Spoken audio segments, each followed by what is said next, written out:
The YouTube crowd is up early this morning. Good morning to ZK Carey, Blue. Who else we got? Kevin Anderson. Good morning, guys. Yeah, it is really nice out there. It is a bit cool, but what a gorgeous setup today. We're going to have some increase in clouds, but overall today will not be a bad setup whatsoever. Obviously, our main focal point today is going to be on the trend toward the Easter holiday weekend and some challenges with that outlook, but we'll come back around to that here in just a few moments, and then I'll at least give you some hints of how things are trending as we get a little closer to Derby week, including opening night at Churchill Downs, and even some data, the first rounds of data coming in for the Pegasus Parade on that Sunday starting to show up as well. So getting to the crunch time, at least for us meteorologists, to really start to stress out. It's already been a stressful spring. So why not keep it going? Why not? As you guys know, you can comment on the social media side. Easy to do. A lot of you are on there. Hello to Lisa. Hello to Ryan Adams. Are you related to? No, that's Brian Adams. Hello to Renee over in Carrollton. Good morning, guys. All right, let's show you that pretty sky. This is what it looks like in downtown Louisville. Very small cumulus clouds, little puffy ones, little pieces of cotton holding over the city at the moment. Notice the ripples, though, in the Ohio River. Indicated some strong wind this morning. So, yeah, it's pretty out, but that wind's got a bit of a kick to it as well. This is what it looks like over into E-Town at the moment. Again, same storyline, a few small, puffy cumulus clouds overhead. As I mentioned, clouds will try to increase a bit later today just because of the colder flow, but you can already see that happening across Indiana, around Indianapolis. That's all going to drop to the south and east. So, yeah, that will eventually move right into Louisville and the 71 corridor. As it does so, it'll be very much a broken cloud bank, though. It's not going to be a solid shield of clouds. There'll be some holes in them, so you'll be able to get some rays of sun. But look at the wind on that bar under the word now and right now at the top. Yeah, that's the current wind at Ollie International, 36 miles per hour. Whew. Just makes you cold thinking about it because we're only in the 50s. So nearly 40 mile per hour wind makes it feel more about 40 to 43 outside. So, yeah, you'll need the jackets for sure today. Although if you can get an area that's sheltered from the wind and you stay in the sunbeam, you're okay. But then you have something else you got to battle. That's pollen. Allergy count's getting high, guys. And I even noticed yesterday just walking out onto my deck, the amount of yellow that was showing up, all the yellow spots, some of that pollen, some of that from the bees. They're already dropping their pollen as well. So that's fun when it gets on the car. Boy, it's hard to get off, isn't it? All right. But hey, nature's doing its thing, right? So we know it's certainly a great sign that spring is well underway when we see everything blossoming there and we see all the bees flying around. But we just need the weather to cooperate a little more to allow us to enjoy spring. It'll be nice. And this week overall actually is a fairly decent setup. Today will be one of the cooler days, but the only other rain chance I see until we get into the weekend setup will be Thursday, and that is only just a few showers. So a good chunk of the Monday through Friday window here this week will be relatively dry. We missed out on the storms last night. It was always just kind of iffy scenario anyway. But a lot of hailers from areas eastern Kentucky into West Virginia. We had a few that kind of scooted across our eastern and southern counties, but never really were able to root down to severe limits. So that is good. So I'm glad that worked out. You can see now we've got the backlash of that same system, though, throwing those clouds in, keep it a bit cool. Now, when we do get mostly cloudy here in about 2 hours, temperatures basically will be leveling out. We've gained several degrees here this morning because of the sun, but once we become mostly cloudy, you're only going to move maybe 1 or 2 degrees for the rest of the day. So today is going to be a day where a jacket is going to be needed. All right, but this is really the only main feature. There is a weak system here into the Four Corners, but other than that, it's really just the system across the Great Lakes. The front is stretched out across the southeast. Not a lot of forcing with that now, so it's falling apart. But the low is the main thing. It's basically an occluded low now, producing still some Great Lakes snow into Lake Ontario there to Superior. How cool is that? Okay, so what's next for us? Well, let's start in the short term, and then we'll obviously branch out into the long term. We've covered the clouds. They'll be dropping in this afternoon. How will it influence our temperature? They will not stick around this evening. They are heat-based. That's why they're not there now, and will expand as the ground is heating up. They become more numerous, but as we get a lower sun angle, getting to sunset, they lose what their fuel source is. They'll begin to disintegrate. So we'll end up with a mainly clear sky for later on tonight. Tomorrow looks decent as well. A little bit warmer. We don't have to worry about the cumulus clouds blossoming in the sky above. There'll be more high thin variety. It's a little more of a hazy looking sky, but it will be a decent looking Wednesday. Thursday is the warm front day. That begins to slice in across Illinois right through Kentucky, heading eastbound. As it does so, it may scoop up whatever moisture it can in the form of a few showers. I don't even see thunder with this. So it's going to be a later Thursday afternoon or evening that would arrive. Still able to warm up, though, despite the clouds, well into the 60s, maybe in 70s. But this is the key player for the weekend. Once this warm front moves in, it sets the stage for us to be in a much more of a humid setup, relatively speaking, and then into the thunderstorm zone. And it'll take until a cold front on the other side of this map to finally move in and clear the air out. I don't see that happening until Monday.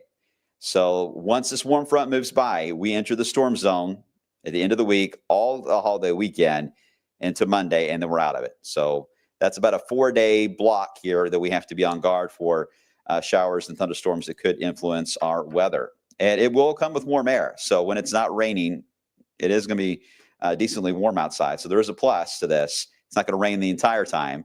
It's just going to be really a challenge to pinpoint whether you have an event outside, whether it's the hunts that go on for Easter eggs and church services, gathering, family gatherings and dinners.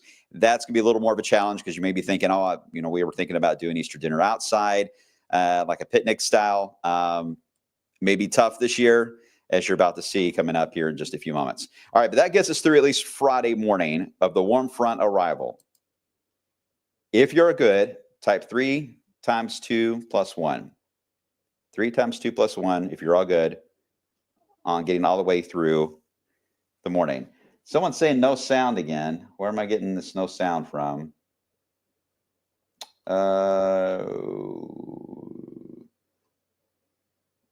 Okay. I think it's just one person, right? Albert? Everyone else seems good. Okay. Sorry about that. Sometimes I have to read through all the comments. Hey, Carrie, you're cheating. You put the whole answer down. All right, there you go.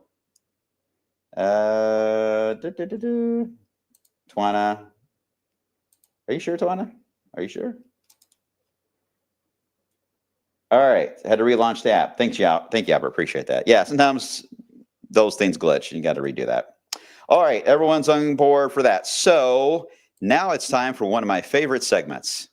Can you guys guess what that segment is?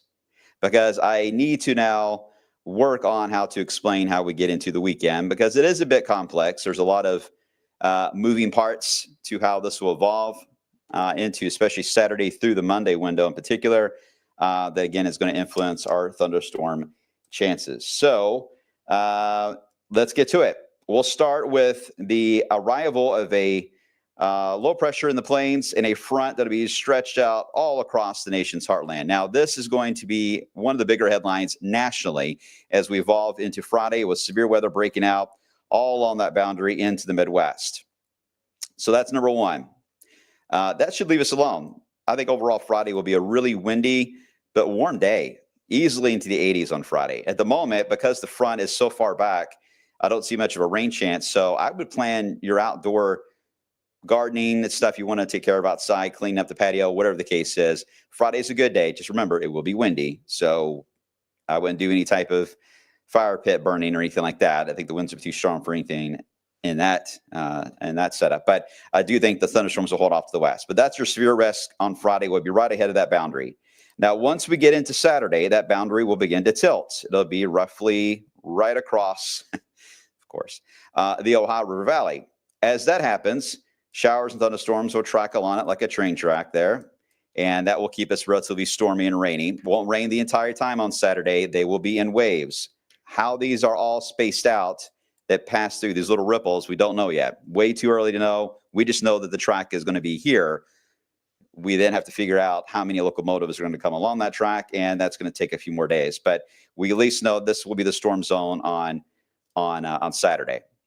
Okay, could it go an alert day? It's possible. I'll show you why in a second, but right now we're leaning away from that. Now, here's where things get a little complex. Of course, for Easter, as another low pressure is going to be moving in across Texas, it wants to attach itself to this front. Anytime we see a low that develops in Texas, attaches to a stalled boundary, it's got a strong south flow. What it tends to do is take that boundary and push it northbound, sometimes way north. That would end our thunderstorm as far as constant feed of thunderstorms. It allows to be much more on the humid side, windy, warm, but you get a break from the rain before we have to deal with the new low that will eventually arrive. The modeling right now is struggling because it sees the boundary here, but it really doesn't know where this low will form that comes in out of Texas. Is it going to form a little further north and deepen? If it deepens fast, gets to be a fairly strong low pressure, it's going to cut north, just like we talk about in the wintertime. When they get strong west of I-65 and become strong low pressures, they're going to cut. And this one wants to, some models anyway, want to cut this as a strong low pressure, which would indeed grab the front and pull it north to give us a little bit of a break Sunday. It still could be around the front, may still be leaning in our area Sunday morning. The low pressure may not grab the front and start to yank it northbound until Sunday afternoon. So that's the only thing we got to watch there. But there are other models that are worth mentioning here. With the boundary stuck on us on Saturday, some of them developed the low way down here, and it's a weaker low. Well, a weaker low is going to track much more east than it will cut north, and that also means that the boundary that's over our area will move very little.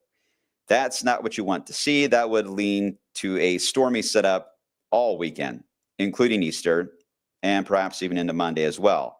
So we don't want this latter scenario, and some of the data is trying to hint that this is possible. It's about a 50-50 split right now on the model approach on how this will go.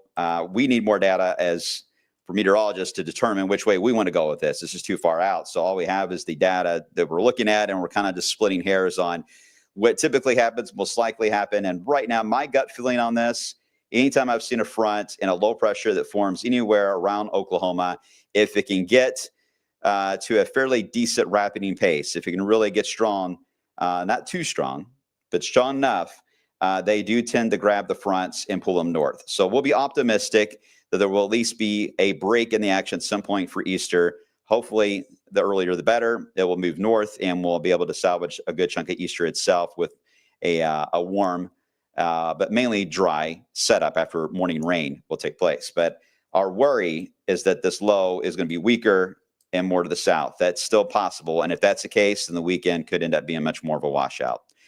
As I mentioned before, though, we eventually will have to deal with this low.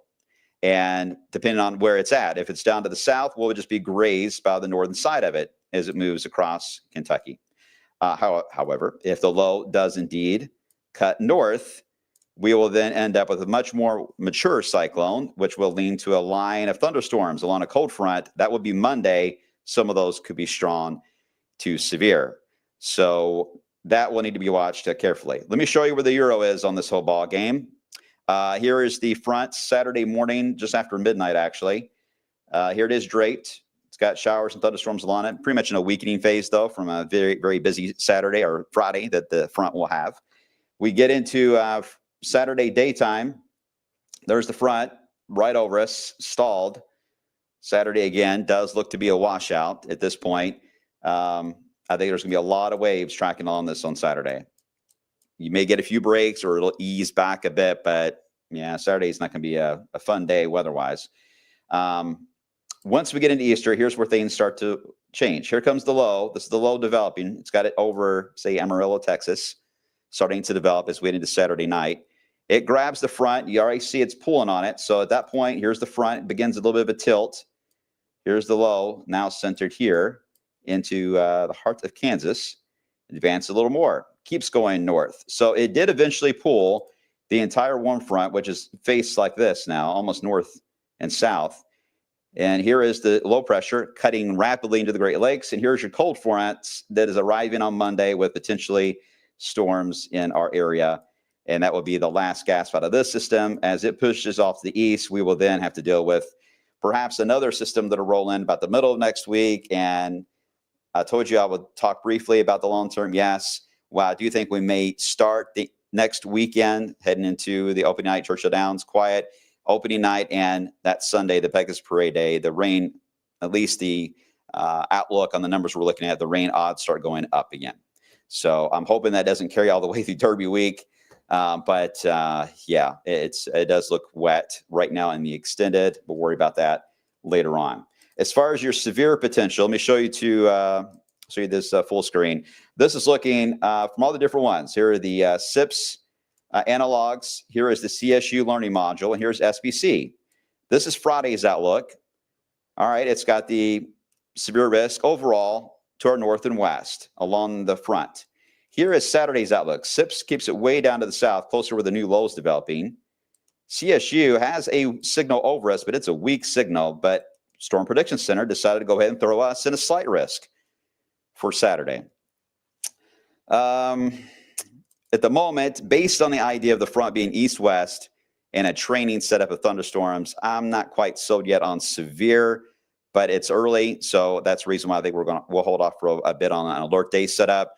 My worry on this is that it just will be repeated rounds of rain, and some of that could be heavy rain in some cases, so we need to watch that. But I don't see a repeat of what we went through, just FYI. But I do think it could end up so saturated and cloudy and stormy that it's going to be probably tough to get a lot of instability for severe weather. But that's a big question. And you don't see beyond this, but once we get into Easter and Monday, we'll see if we get an outlook or not. I got a feeling we will be outlooked on Monday, the way it's looking right now. All right, let me bring it up to 10-day, get to some of your questions, because I know that was a long drawing period. What's the mowing outlook, Olivia? This is a good week to mow for this week.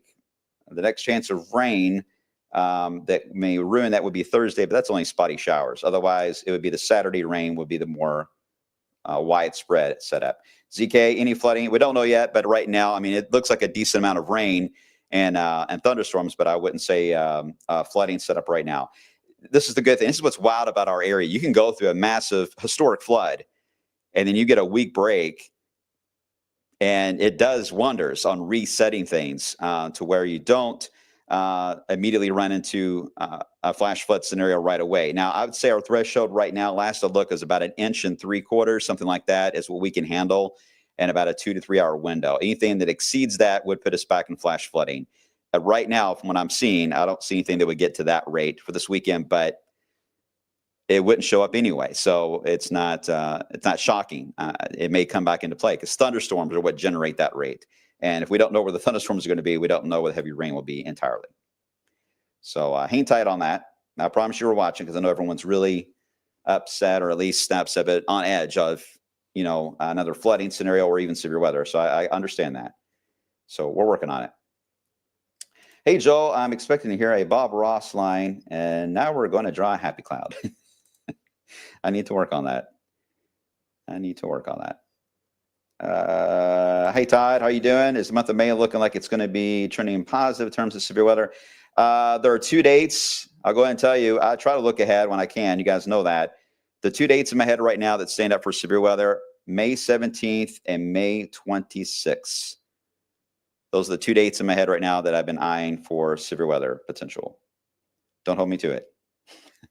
But to answer your question, yeah. I mean, I don't think it's going to be a constant thing, but there are some spikes in May that are showing up already. Plan to go on the Hubers on Sunday. I wouldn't cancel any of your plans yet. The only day that I think right now you need to watch if you have outdoor plans is going to be Saturday. That's going to be tough to get around. It really is. So if it puts your mind at ease to plan something indoors or move indoors, I can't advise you to do that. I would just say that if I were doing that and had a plan, I would be planning for indoors. But you can do what you feels best. Easter is going to be tough. It's going to be a tough one, guys. If that front is still lagging behind, then we'll end up with storms all day. But if that low can grab that front, even by noon on Sunday, if we can just grab the front and pull it northbound, then we'll be able to get into a partly sunny setup and warm and cut the rain off. But it's all the idea of the hitching and grabbing that front and pulling it north. And that is so hard to see this far out. But I'm just explaining to you guys, that's the scenario we're looking at. That's what we're going to be looking at to see how this evolves the next few days. You're going to see some changes on the rain chance and the temperature at times for Saturday, Sunday, Monday, until we figure out how this is all going to mesh together. There will be some changes there. Adam, anybody have plants? Watch for that potential frost potential.